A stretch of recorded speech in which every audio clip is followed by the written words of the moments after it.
할렐루야. 우리 옆에 있는 분들하고 인사 한번 나누시죠. 만나서 반갑습니다. 주의 이름으로 환영합니다. 주의 이름으로 환영합니다. 예. 오신 분들한테 처음부터 성경 퀴즈 하기가 그렇지만 여러분, 생명의 메시지를 전하고 드러내는 것, 이것을 두 글자로 뭐라 그러죠? 전도라고 합니다. 전도. 저는 맞출 수 있는 질문만 해요. 전도. 생명의 메시지를 전하는 것, 이거는 남을 위해서 베풀고 희생하는 것만이 아니라고 하는 거예요. 남에게 그렇게 할 수 있다는 말은 내 안에 생명이 있을 뿐만 아니라 풍성하다고 하는 말입니다. 우리가 이렇게 하나님의 은혜를 내 심령 가운데 부지런히 정성껏 채우고 채워서 그 채운 은혜를 가지고 증거하고 드러낼 때 우리는 건강하고 생명력 있는 그런 크리스천으로 살아갈 수가 있는 것입니다. 제가 부산에서 목회할 때 부산 분들에게 배운 재미있는 말이 있어요. 아끼면 또 옹되는 게 무슨 말인지 아세요? 네, 아끼면 또 옹되는 거예요. 네, 그 말이 맞아요. 하나님께서 내게 주신 은혜는 아끼면 아무것도 아니게 돼요. 정말 아무것도 아니게 돼요. 어떤 성도님들은 그래요. 목사님 저는 주일 예배 드릴 때마다 목사님 설교 듣고 은혜를 많이 받는데 그렇게 좋을 수가 없는데 집에 돌아가면 말씀 다 잊어버리고 일주일 동안 정말 힘이 쭉 빠져서 그렇게 살아요. 왜 그런 줄 아세요? 받은 은혜를 너무 아껴서 그래요. 네? 너무 아끼고 썩혀가지고 그래서 그러는 거예요. 그 주에 받은 은혜는 그 주에 써야 돼요.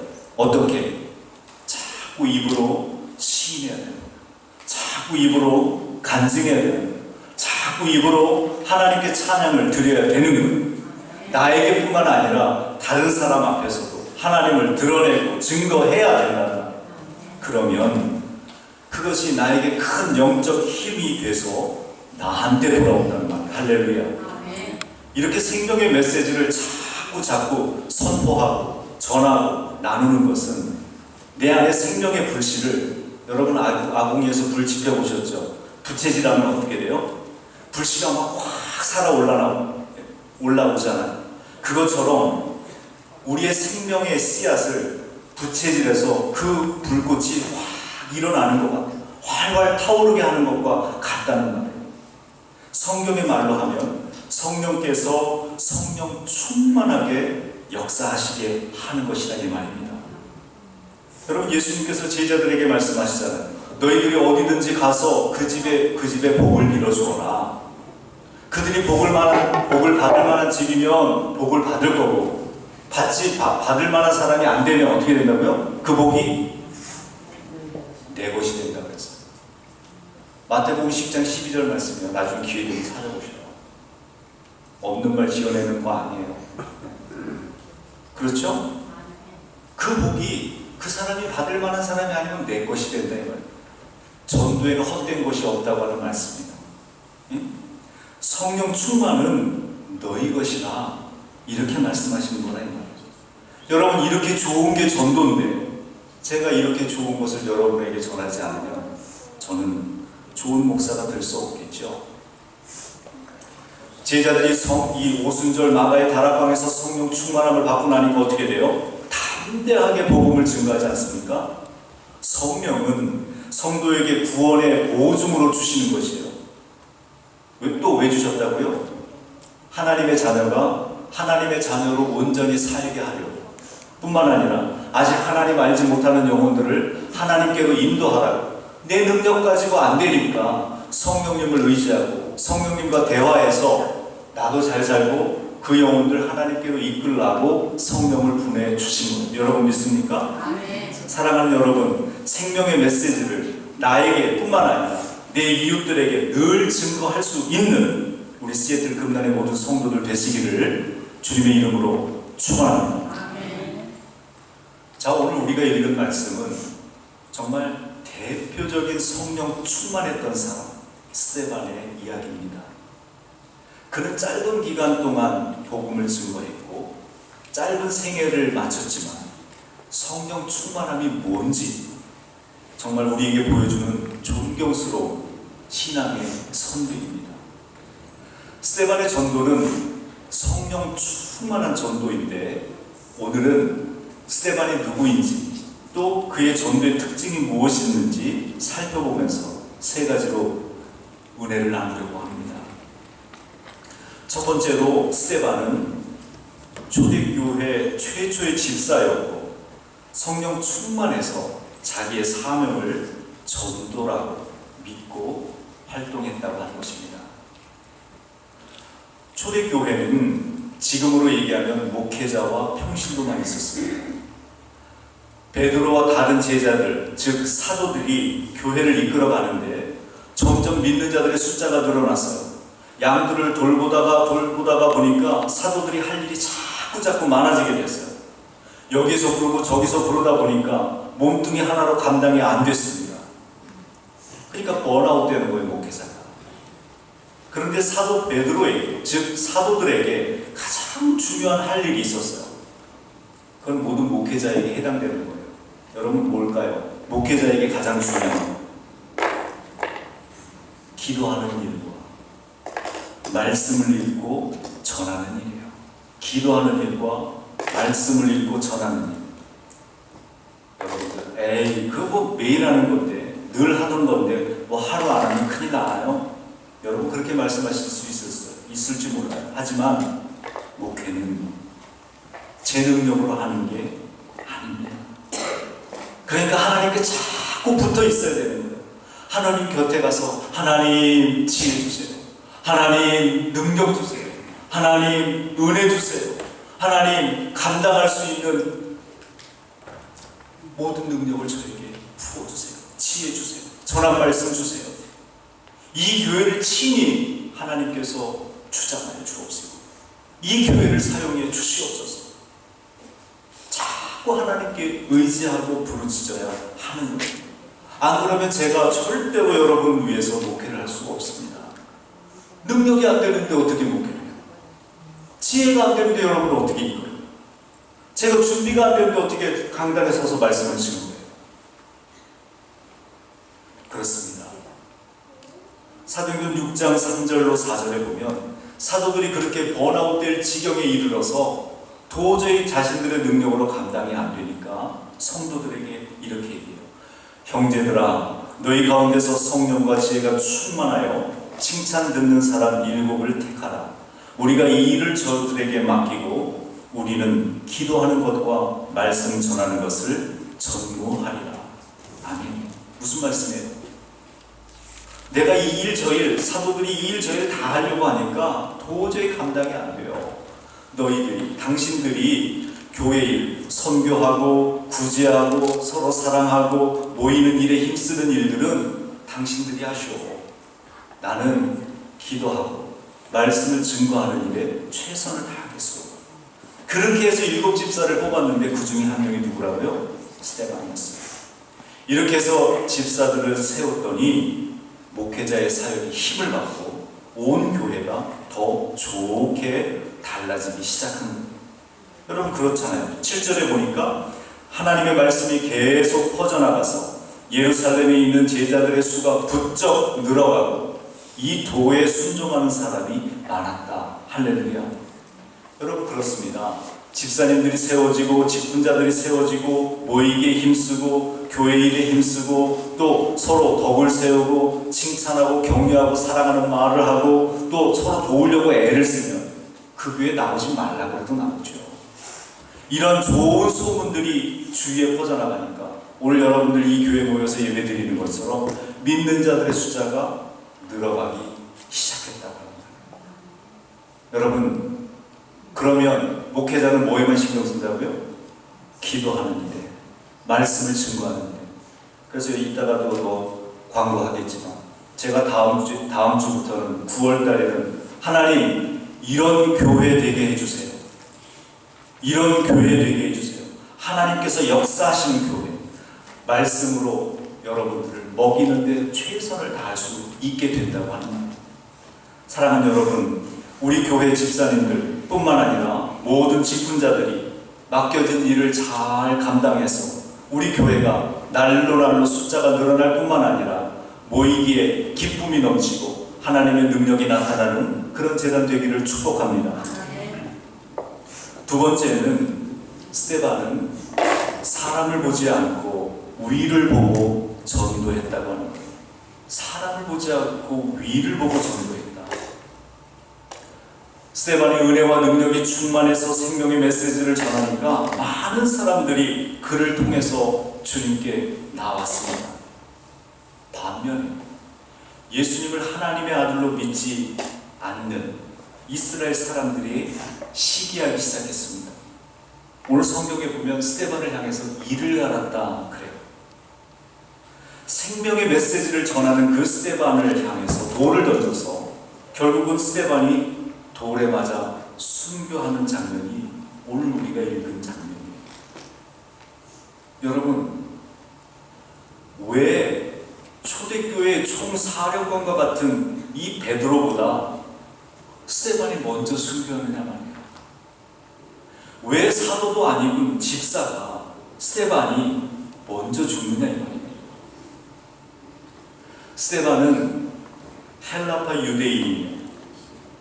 헬라파 유대인들은 대부분 세계적인 문물에 능숙한 지성인들이 많았습니다. 이 헬라파 유대인들은 스데반이 예전에 함께 철학을 논하고 사상을 논하던 정말 절친한 동료의 친구와 같은 사람들이었는데 어느 날 스데반이 예수님을 믿더니 복음을 증거하기 시작하는 거예요. 자신들이 이해하고 납득하지 못하는 그 복음을 증거하기 시작하는 거예요. 예전에 동료요 친구였던 그 헬라파 유대인들이 이거를 용납하지를 않는 거예요. 마치 배신감을 느끼는 거예요. 그래서 법을 어겨가면서 돌을 던지고 스데반을 돌로 쳐서 죽이는 것입니다. 지금 스데반을 죽이는 게 다른 사람이 아니라 엊그제까지 친구였던 친구들이란 말이에요. 헬라파 유대인들이에요. 이 사람들이 돌을 던지는 거예요. 그러나 스데반은 그런 거에 전혀 상관하지 않습니다. 오늘 본문에 읽은 대로 성령이 충만했다고 합니다. 여러분, 성령 충만한 사람은 땅을 보지 않고 하늘을 우러러봅니다. 스데반은 자기를 죽이는 자를 보지 않았어요. 야, 너 나한테 그럴 수 있어? 너 나하고 지금까지 그렇게 친구로 지냈는데 나한테 돌을 던질 수 있어? 네가 어떻게 나한테 그럴 수 있어? 이렇게 생각하지 않았다는 말이에요. 아무도 보지 않고 아무 생각도 하지 않고 하늘을 우러러보았습니다. 유대인들의 탈무드에 보면 앞이 막히고 뒤가 막히고 옆도 막히면 위를 보라 라는 말이 있습니다. 사랑하는 여러분, 한순간도 언제든지 어디서든지 어떤 상황에서든지 먼저 위를 보시기를 바랍니다. 위를 바라보는 것, 바로 이것이 성령 충만한 자의 기본 자세예요. 골로새서 3장 1절에 너희가 그리스도와 함께 다시 살리심을 받았으면 위의 것을 찾으라. 위의 것을 생각하고 땅의 것을 생각지 말라. 거기는 그리스도께서 하나님 우편에 앉아 계시느니라. 아멘. 여러분, 위의 것 먼저 눈을 들어서 위를 보시고 하나님의 세계를 보고 하나님을 생각하시기를 바랍니다. 이게 바로 성령 충만한 사람의 모습이에요. 오늘 54절부터 56절에 보면 저희가 이 말을 듣고 마음에 찔려 저를 향한 이를 갈려면 스데반이 성령이 충만하여 하늘을 우러러 주목하여 하나님의 영광과 및 예수께서 하나님의 우편에 서신 것을 보고 말하되 보라, 하늘이 열리고 인자가 하나님 우편에 서신 것을 보노라. 아멘.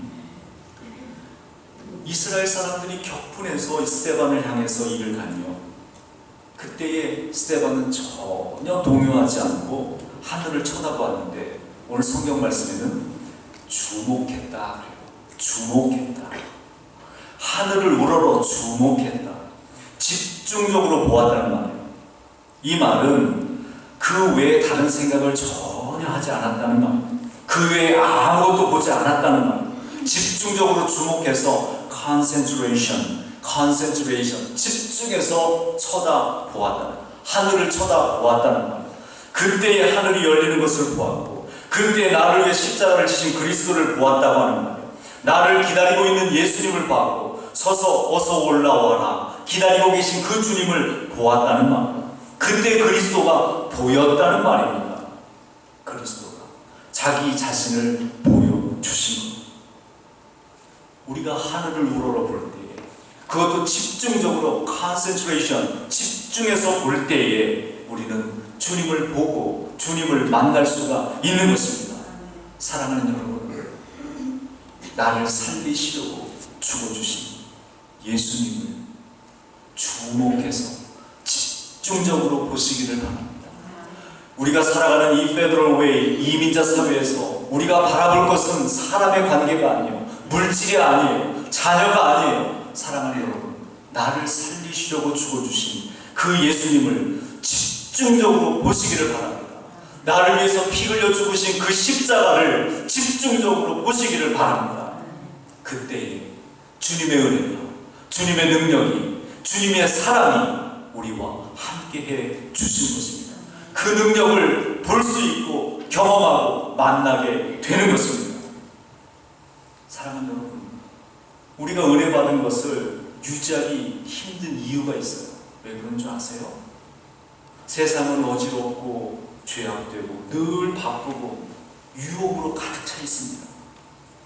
세상으로 한 발 한 발 나가는 순간 우리는 세상을 바라보게 되고 사람을 바라보게 된다는 말. 그 순간 우리는 은혜를 잃어버리고 신앙을 잃어버리고 생명의 메시지를 잃어버리고 살아가기 쉽다고 하는 말이에요. 여러분, 베드로가 예수님을 쳐다보고 바닷물을 걸었을 때는 바닷물 위를 걸었는데 예수님에게서 시선이 떨어지고 풍랑 소리를 듣고 바닷물을 바라보았더니 바닷물 속에 빠지지 않습니까? 우리가 주목해보고 우리가 집중해서 보는 것에서 눈이 떨어지기 때문에 우리가 은혜를 유지하며 살기가 어려운 거예요. 스데반은 세상을 바라보지 않고 하늘을 바라보았습니다. 바로 거기에는 나를 위해서, 그 십자가를 위해서 모든 고통을 다 당하시고 내 죄값을 다 치러주신 주님이 계셨습니다. 하늘의 보좌 오른편에 주님이 계셨습니다.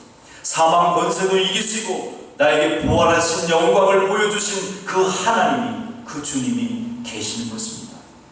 사랑하는 여러분, 우리가 어렵고 힘들 때마다, 그리고 기쁘고 즐거울 때마다 하늘을 우러러보시고 집중적으로 바라봄으로 주님을 만나고 주님의 은혜를 경험하는 우리 시애틀 금단의 모든 성도들 되시기를 주님의 이름으로 축원합니다.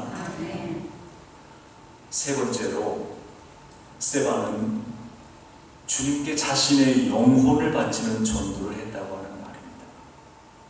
사도행전 7장 59절에 보니까 사람들이 스데반을 돌로 칠 때에 스데반은 주 예수님, 내 영혼을 받아 주시옵소서 하고 부르짖었다, 이렇게 말합니다. 스데반은 자기의 생명을 주님께 바칩니다. 내 영혼을 받아 주시옵소서. 주님을 바라보며 주님께 내 생명을 바칩니다. 내 미래를 바치고 내 운명을 맡깁니다. 여러분, 우리가 살면서 걱정 중에 이런 걱정 많이 안 해요. 감기만 걸려도 이러다가 죽는 거 아니야. 어떤 분은 종합검진 받는 걸 두려워해요. 왜 그런지 아세요? 검사 결과가 안 좋을까 봐. 그래갖고 죽는 걱정이 늘 걱정이에요. 여러분, 그렇습니다. 우리의 고민 중에 가장 큰 고민은 죽느냐에 대한 고민, 죽는 걱정. 적어도 믿는 사람은 죽을까 하는 걱정을 하지 않아야 됩니다. 저주와 심판에 대한 두려움이 없어야 되는 거예요. 스데반은 주님을 바라봅니다. 자기를 기다리시는 그 주님을 집중적으로 쳐다보면서 바로 주님에게 자기의 생명을 위탁해 드립니다. 내 생명을 주님께 드립니다. 그리고는 그는 죽음의 문제를 깨끗하게 해결해 버렸어요. 죄의 문제도, 불안과 공포의 문제도, 세상에 대한 미련도 다 접게 되었습니다. 주님께 토를 커밋먼트, 자기 자신을 완전히 하나님께 드렸습니다. 그리고 그는 그 영혼이 자유하게 되고 평안을 얻게 되는 것입니다. 사랑하는 여러분, 우리가 열의 하나를 구별해서 하나님께 드려요. 온전히 하나님께 드립니다. 왜 드립니까? 눈치 보여서요? 그건 아니잖아요. 왜요? 이 모든 것이 주님께로부터 온 것임을 고백합니다 하는 믿음의 고백일 뿐만 아니라 내가 주님께 이렇게 열의 하나를 드림으로 하나님께서 나의 모든 것들을 책임져 주실 줄로 믿습니다 하고 드리는 거예요. 마찬가지예요. 하나님, 나의 건강을 하나님께 드립니다 했을 때 하나님께서는 우리의 건강, 우리 육신의 건강을 하나님께서는 더 축복해 주시고 더 활동할 수 있도록 더 귀한 건강으로 채워주신 것입니다.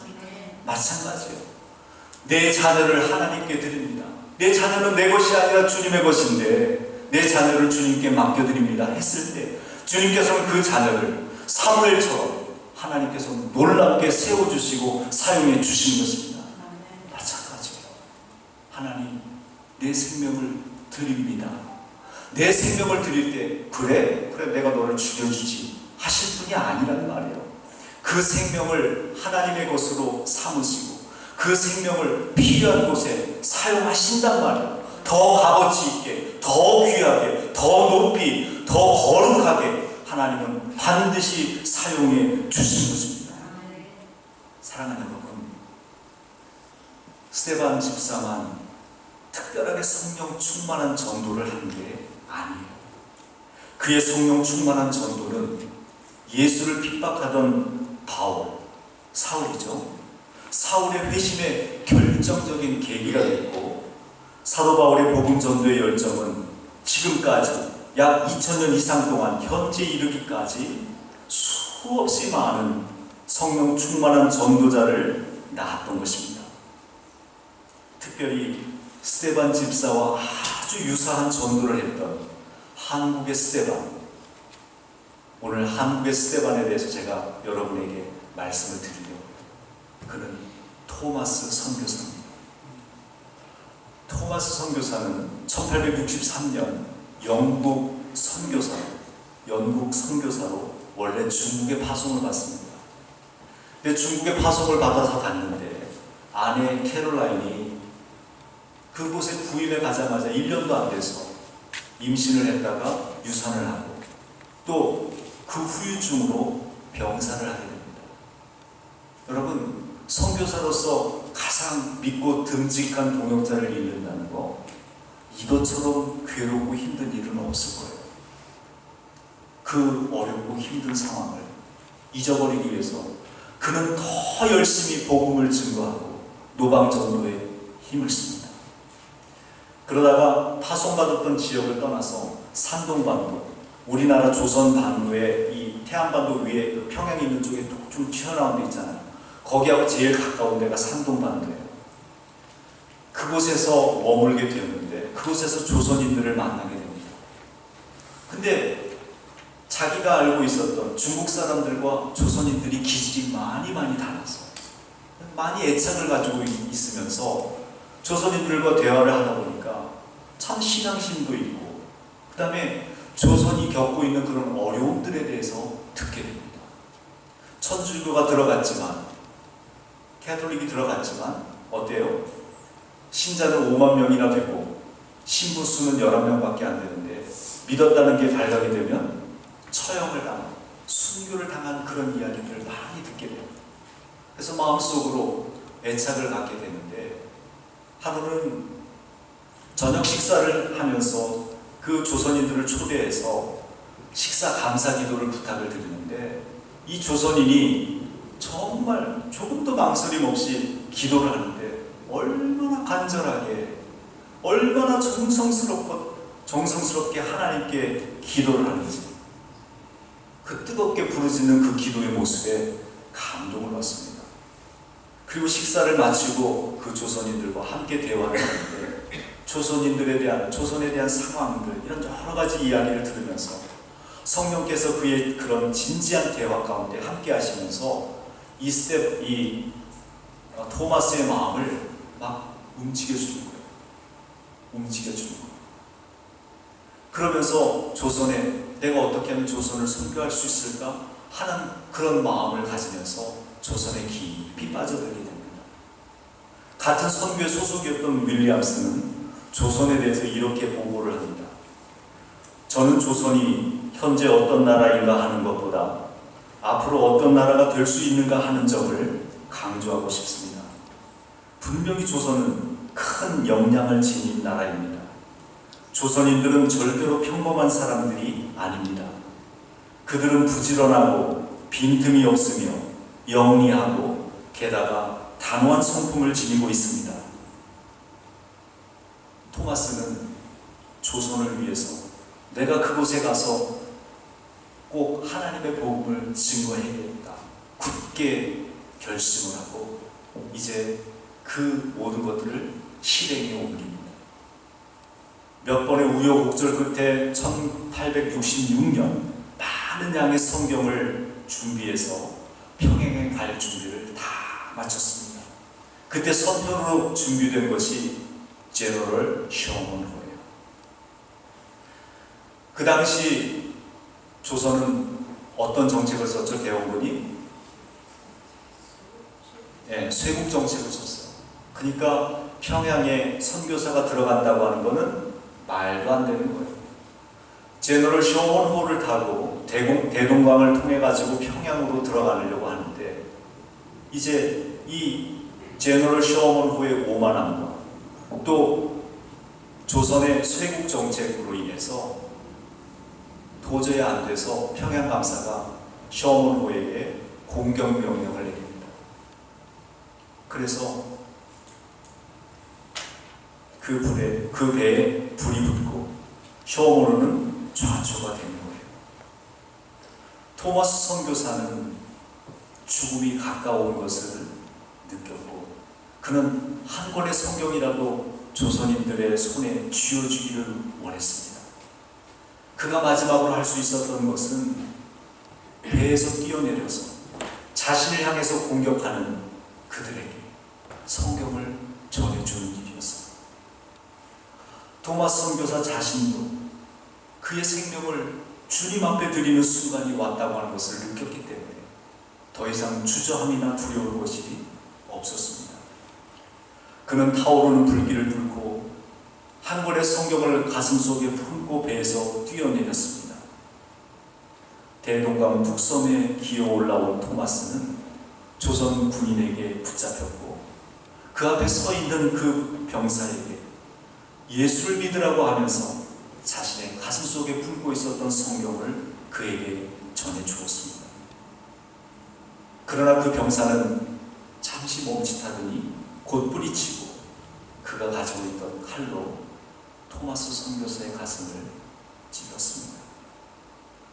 그렇게 하나님 나라에 우리나라 교회사 최초로 순결 선교사가 토마스 선교사, 27세의 나이로 조선의 땅에 첫 발을 내디디기도 전에 순교를 당한 비운의 복음 전도자가 되었지만 하나님께서는 그의 순교를 그냥 허투루 여기지 않으시고 그 선교를 받아주시고 꼭 19년 후 1885년 감리교 아펜셀러 선교사와 또 장로교 언더우드 선교사가 조선에 공식적으로 들어올 수 있도록 입국시켜 주시고 그때부터 조선인 영혼 구원을 위한 선교의 장을 열어 주셨던 것입니다. 하나님이 세상을 이처럼 사랑하사 독생자를 주셨습니다. 2개월 후에 우리 감독회장님 오셔서 이 조선 기독교 역사에 대해서, 우리나라 감리교 역사에 대해서 이제 역사 공예를 하게 되겠지만, 우리 감독회장님이 이걸 이렇게 바꿔서 말씀하세요. 하나님이 조선을 이처럼 사랑하사 선교사를 보내셨습니다. 우리나라에 선교사님들이 들어오시지 않았다면 우리나라의 기독교는